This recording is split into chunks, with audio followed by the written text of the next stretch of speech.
Olá, meus irmãos, a paz do Senhor, tudo bem com vocês? Meus irmãos, passando por aqui para a gravação de mais um vídeo para o nosso canal Elohim Kadosh. Você que ainda não é inscrito no nosso canal, se inscreva, ative aí as notificações, deixa aí o seu like de gostei. Não se esqueça de se inscrever para que você possa estar recebendo aí os nossos vídeos de antemão, todas as vezes que nós subimos um novo vídeo aqui no nosso canal, postarmos um vídeo novo, você vai estar recebendo aí de antemão. E não se esqueça de compartilhar os nossos vídeos, né, nas plataformas digitais aí, no Instagram, no WhatsApp, no Facebook, enfim, né, nas redes sociais propriamente dito, para que outras pessoas possam ser beneficiadas por esses assuntos que constantemente temos tratado aqui no nosso canal. Amém, meus irmãos? Deixa aí também o seu comentário abaixo dos nossos vídeos, com sugestões de vídeos,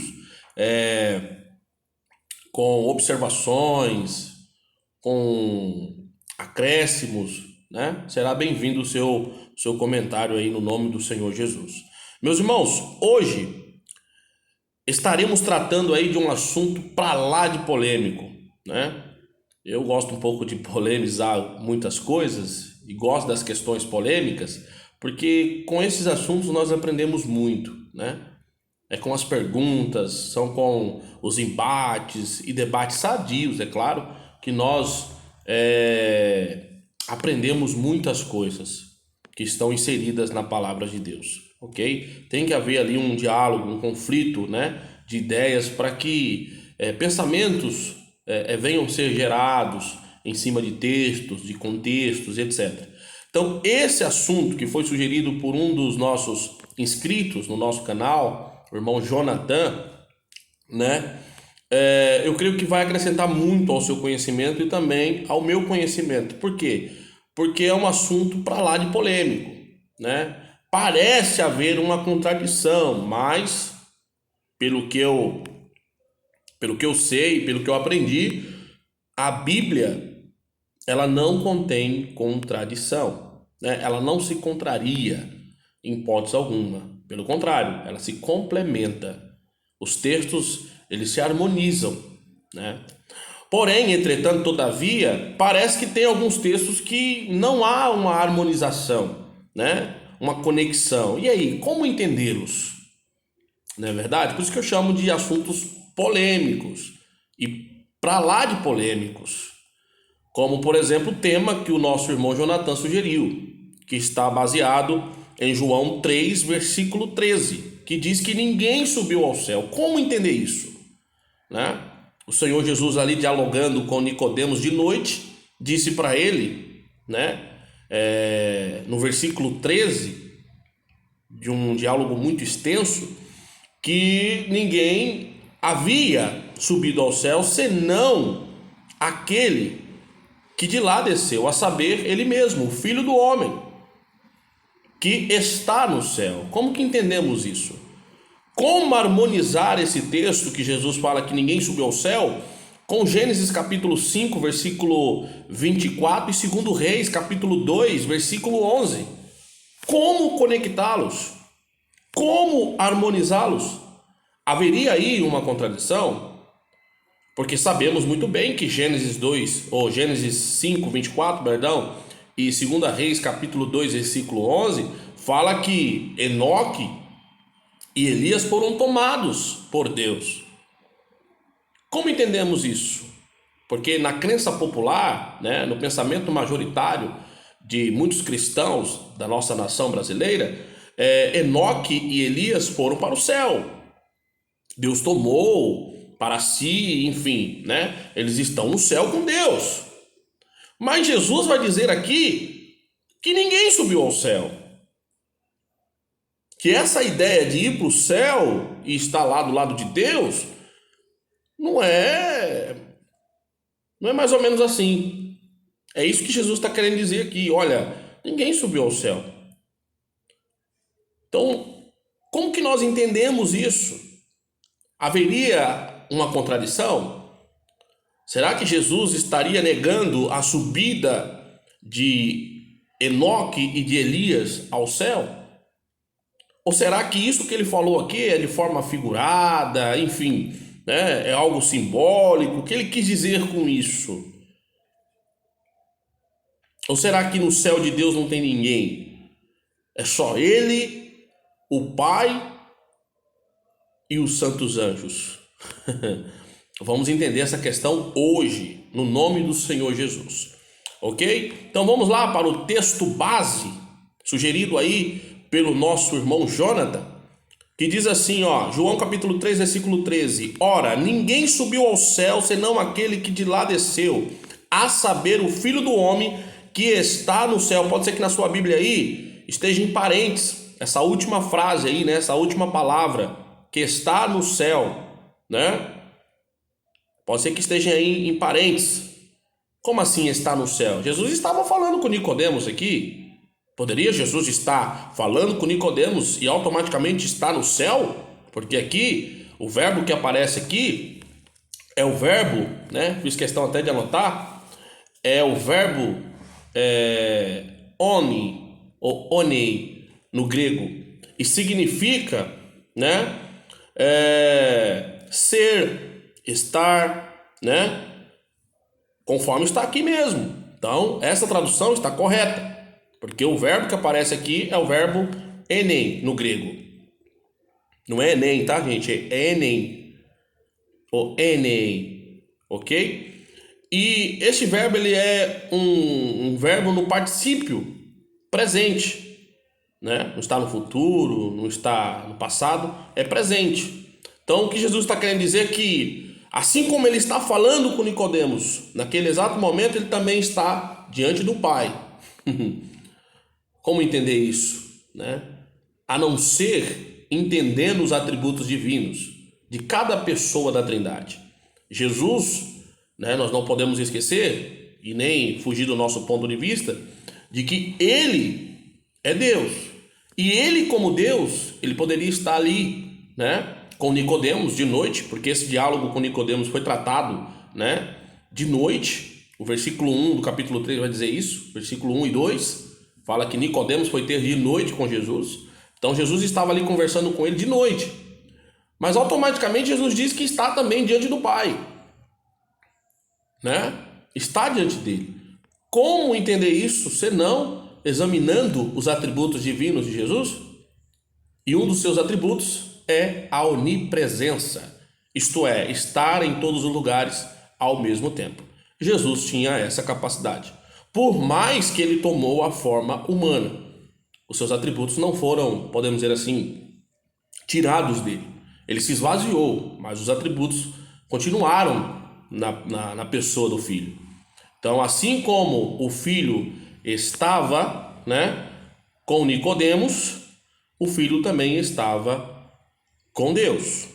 Porque o verbo que aparece aqui é o verbo enem, que significa estar, ser e etc.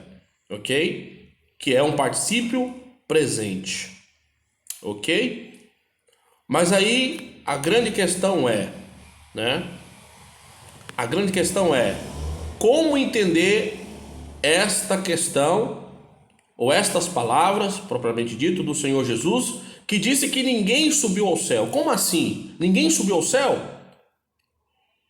Então Enoque não subiu, Elias não subiu. Como entender a questão lá do tomar, né? Que aparece tanto no livro de Gênesis, no livro de Bereshit, como no livro de 2 Reis, capítulo 2, versículo 11. Não teria, ou não teriam, Enoque e Elias subido ao céu? Como que entendemos essa questão? Primeiramente, vamos ler os textos. Os textos referentes, né, a João 3, versículo 13, que é referências destas palavras de Jesus.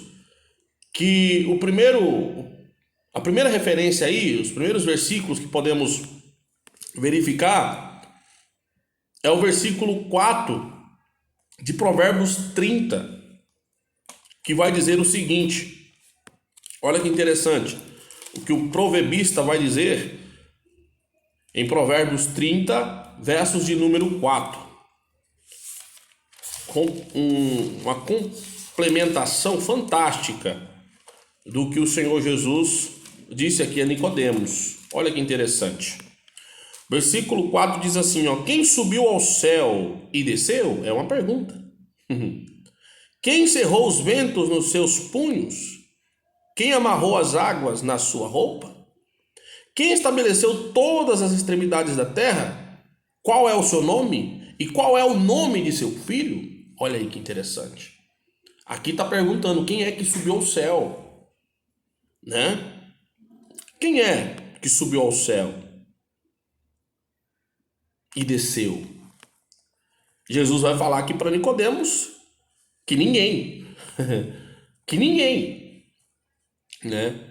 A pergunta que é feita pelo proverbista é respondida por Jesus aqui no capítulo 3, versículo 13 de João. Parece que o proverbista está perguntando lá e o Senhor Jesus está respondendo aqui. Jesus, ele é enfático, categórico em dizer que ninguém é ninguém, subiu ao céu, senão o Filho do Homem que do céu desceu. Ok? Para entendermos melhor essa questão, o capítulo 3 ainda de João, versículo 31, Jesus vai dizer o seguinte. Olha que interessante. Capítulo 3, versículo 31, ele diz o seguinte: quem vem das alturas certamente está acima de todos.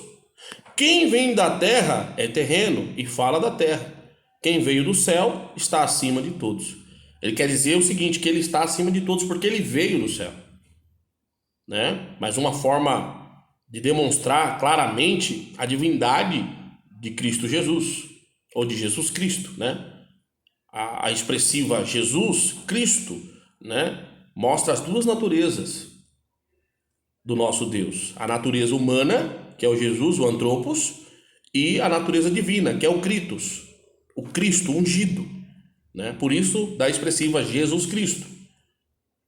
Quando nós falamos Jesus Cristo, nós estamos fazendo menção das duas naturezas do nosso Senhor, do nosso Deus, né? Jesus Cristo. Ok? Então, Jesus está dizendo aqui ainda para Nicodemos que quem vem do céu, quem vem de cima, daí uma das figuras do Evangelho de João, que é a figura da águia, né? Este está por cima de todos, porque ele vem das partes altas, né? Das partes superiores. E este era o Senhor Jesus, que estava vindo, assim como a águia, das partes, né? Superiores, das partes altas. Ok? E aí ele diz que quem vem das alturas certamente está acima de todos, porque ele não era terreno. Ele tomou a forma terrena, mas ele não era terreno. A sua originalidade, né? A sua essência, né? A sua natureza não era terrena, não era algo criativo, né? Relacionado à criação e etc. Não, mas sim divino e sim eterna. Ok?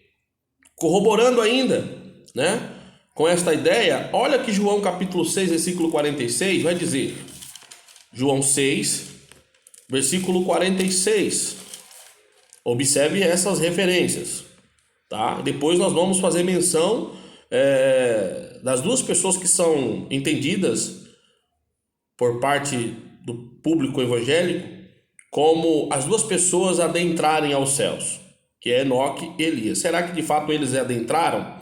Eles estão lá? Eles foram para o céu? O que a Bíblia diz a respeito? Vamos entender isso de forma clara, ok? E de forma bem sucinta, porque senão eu teria que passar aqui hora com os irmãos, um tempo maior, né? Então, para o vídeo não ficar muito longo, eu vou resumir bem esse assunto para que a gente possa entender, ok? É bem sucinta, bem resumida mesmo, ok? Bem breve. Capítulo 6, versículo 46 de João. Olha o que o Senhor Jesus vai dizer. Versículo 46. Não que alguém tenha visto ao Pai, olha aí, salvo aquele que vem de Deus. Este o tem visto. Jesus está falando dele mesmo. Ele fala que ninguém viu ao Pai. Aí entra a seguinte questão, a seguinte pergunta: Ué, como assim? Se Enoque e Elias foram para o céu, logo eles viram o Pai. Mas aí onde é que está? Será que eles foram mesmo? Será que eles foram mesmo? Porque Jesus vai falar o seguinte, né? Não que alguém tenha visto ao Pai, salvo aquele que vem de Deus. Esse o tem visto, né? Este quem? Ele mesmo. Ele viu ao Pai, né? João também vai dizer, lá no capítulo 1, no versículo, deixa eu ver se eu acho aqui, né? Versículo.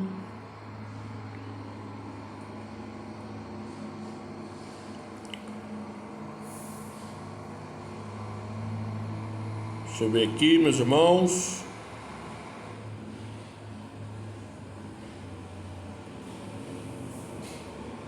Eu já continuo. Vamos lá, eu acho que é o versículo 18, isso, achei. Diz assim, ó: ninguém jamais viu a Deus. O Deus unigênito, isto é, o Filho, que está no seio do Pai, é quem o revelou. Olha que interessante, ninguém jamais viu a Deus. Como assim? Enoque e Elias não foi para o céu? Se eles foram tomados por Deus, como não viram Deus? Como que nós entendemos esta questão, né? Agora vamos para o Antigo Testamento, livro de Gênesis, que no hebraico é Bereshit, capítulo de número 5, versículo 24. Vejamos o que quer dizer, né, o escritor, a saber, Moisés, a respeito desta questão, né? Capítulo 5, versículo 24. Olha o que diz Moisés, livro do Gênesis. Andou Enoque com Deus, e já não era, porque Deus o tomou para si. Opa, peraí. Como que nós entendemos essa questão? Tomou para si, né? Já nós voltamos aqui. Agora vamos para 2 Reis, capítulo 2, versículo 11. 2 Reis, capítulo 2, versículo 11. Olha o que vai dizer aqui o escritor de 2 Reis, que ainda é incerto, né? Ninguém não sabe ao certo quem o escreveu.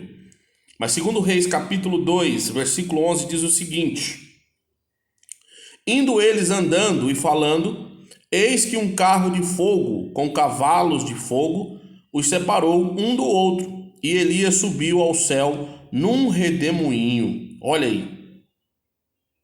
aí que interessante. O versículo 10, né, vai trabalhar a mesma expressiva que nós encontramos lá em Gênesis 5, 24, quando diz assim, ó, tornou-lhe Elias,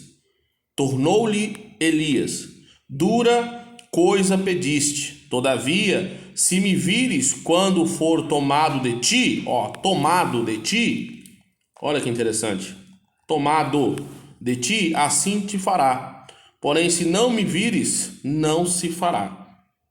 Ok? Isso aqui Elias está dizendo para Eliseu, que pediu, né, porção dobrada do seu espírito, né? E ele fala, olha, se você ver eu sendo tomado de você, né? Se você vê, esta coisa se fará a você. Agora, se não, né? Se você não me vê, isso não se fará, né? É interessante isso. A palavra tomado aqui, que é a mesma palavra que aparece lá em Gênesis 5, versículo 24, tomou para si, é a palavra no hebraico lakar. A palavra lakar significa tomar de um lugar para o outro, né? Ser tomado para fora e etc. É uma palavra polissêmica que tem muitos significados. Logo, essa palavra, ela indica a pessoa ser tomada de um lugar para o outro, né? Ser tirado para fora, para um outro lugar, enfim, sumir, né? De cena, ok? Essa é a ideia que os textos nos sugerem. Por quê? Porque a Bíblia, irmãos, uma coisa nós precisamos entender, que ela deve ser interpretada à luz do Novo.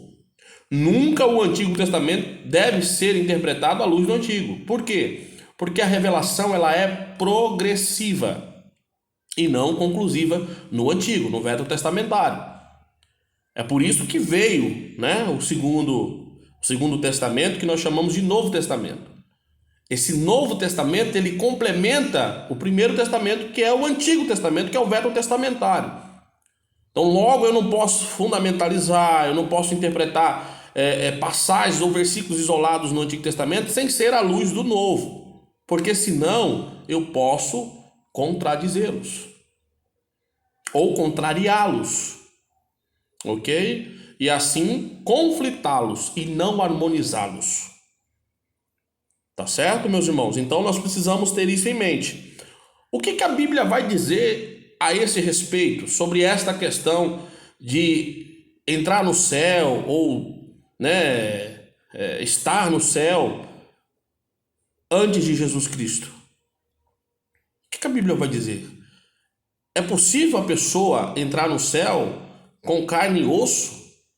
Paulo vai dizer que não. Vejamos. 1 Coríntios, capítulo 15, versículo de número 50. Olha o que o apóstolo Paulo, o apóstolo dos gentios, vai dizer acerca da materialidade, né? Do homem normal, como eu, você, por mais que nós fomos transformados, né? Mas o que fomos transformados, a princípio, a priori, é o Espírito. O Espírito nosso que foi transformado, o nosso corpo ainda não.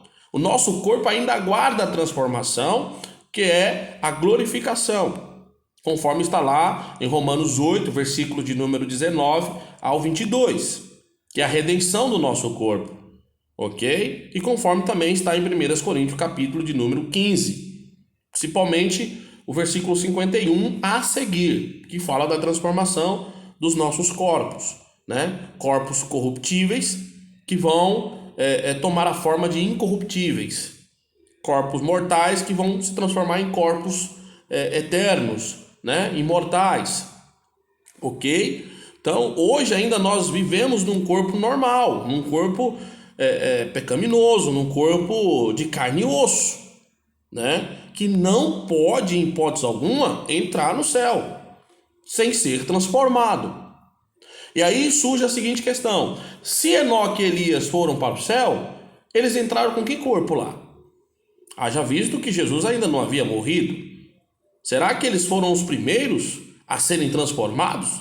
Lembrando que isso, né, aconteceu única e exclusivamente, primeiramente, ao Senhor Jesus, que ao ressuscitar ao terceiro dia, conforme as Escrituras, conforme Oséias, ele recebeu o corpo glorificado.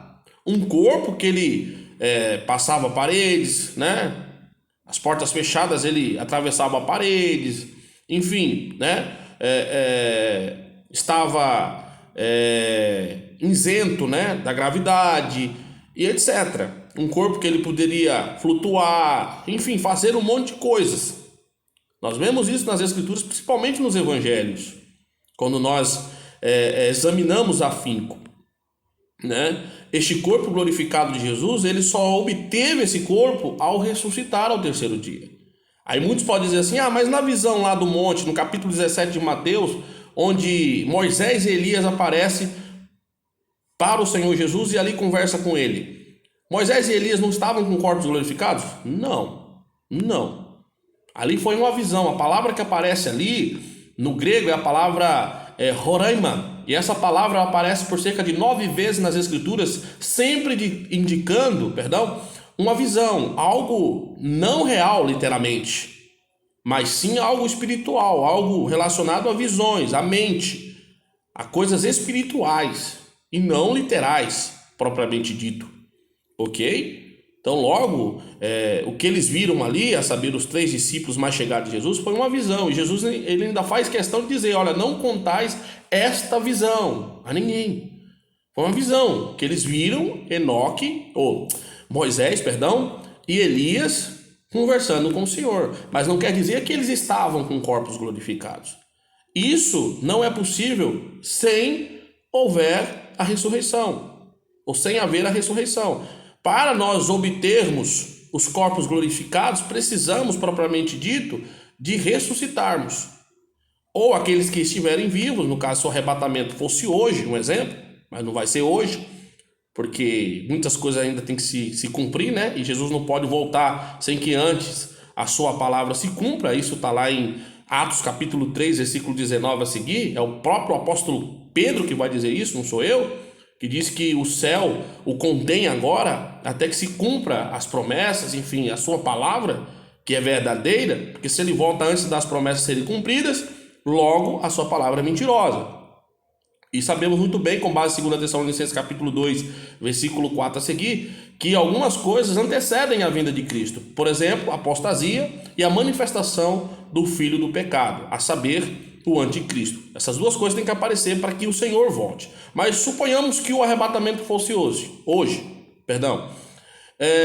nós só obteríamos os corpos glorificados por intermédio da ressurreição e da transformação que acontece pós-ressurreição.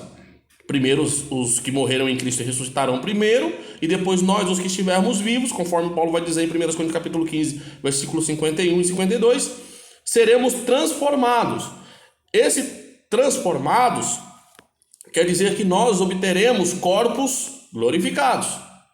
Isso só é possível mediante a ressurreição e o rapazo, o arrebatamento, a vinda do Senhor. Logo, ninguém, nunca, né, a não ser o Senhor Jesus, que é único e exclusivo, né, ele é a primícia dos que dormem, teve esse corpo glorificado. Então, logo, Elias, né, e Enoque não puderam ter subido aos céus, ou não foram para os céus, porque eles não receberam corpos glorificados. E para entrar nos céus, isto é, na morada de Deus, na Nova Jerusalém, ok? Precisa ter corpos glorificados. Para habitar com Deus tem que ser espiritual. E não é eu que digo isso. É o próprio apóstolo Paulo. 1 Coríntios capítulo 15, versículo 50. Olha o que ele vai dizer. Isto afirma, irmãos, que a carne e o sangue, isto é, o corpo humano, envolto em pecaminosidades, ou envolto, né, a pecaminosidades, completo de pecaminosidade, não pode herdar o reino de Deus ou o reino dos céus. Nem a corrupção herdar a incorrupção. O que Paulo está falando aqui, meus irmãos, é o seguinte, que esse corpo humano que nós temos, ele não pode herdar o reino de Deus. Lembrando, a Nova Jerusalém, as coisas eternas. Não pode. Por que não pode? Porque Deus é santo. Deus é eterno. Não há corrupção. Esse corpo, né, essa carne que eu e você tem, ela está envolta à corrupção. Ok? Voltada à corrupção. Meus irmãos, eu acho que eu vou ter que fazer um outro vídeo complementando esse assunto, porque, né, já nos aproximamos aí de quase 30 minutos de gravação, então eu vou ter que fazer um outro vídeo, ok? Concluindo esse assunto. Então esse vídeo aqui vai ser o primeiro vídeo, tá? Vamos ter aí um segundo vídeo falando sobre esse assunto, que complementa, né, este primeiro vídeo, ok? Então vamos fazer um segundo, complementando o primeiro e concluindo, é claro, tá ok? Então logo, meus irmãos, a carne e o sangue não pode herdar o reino de Deus. É o apóstolo Paulo que está dizendo isso. Então logo, como que Enoque e Elias entrou no céu, sendo que eles não foram glorificados? Eles entraram com corpos normais? Com corpos corruptíveis? É claro que não, meus irmãos. Eles não poderiam entrar. Deus não ia quebrar essa exceção. Ah, mas Deus tomou para si. Esse tomar para si, o que significa? Vamos entender isso à luz das Escrituras? Com base na palavra de Deus, que é viva e eficaz? O que o escritor aos Hebreus vai dizer acerca destes assuntos, ou deste assunto? Porventura, há uma exceção da parte de Deus em relação a Enoque e Elias? Teriam eles entrado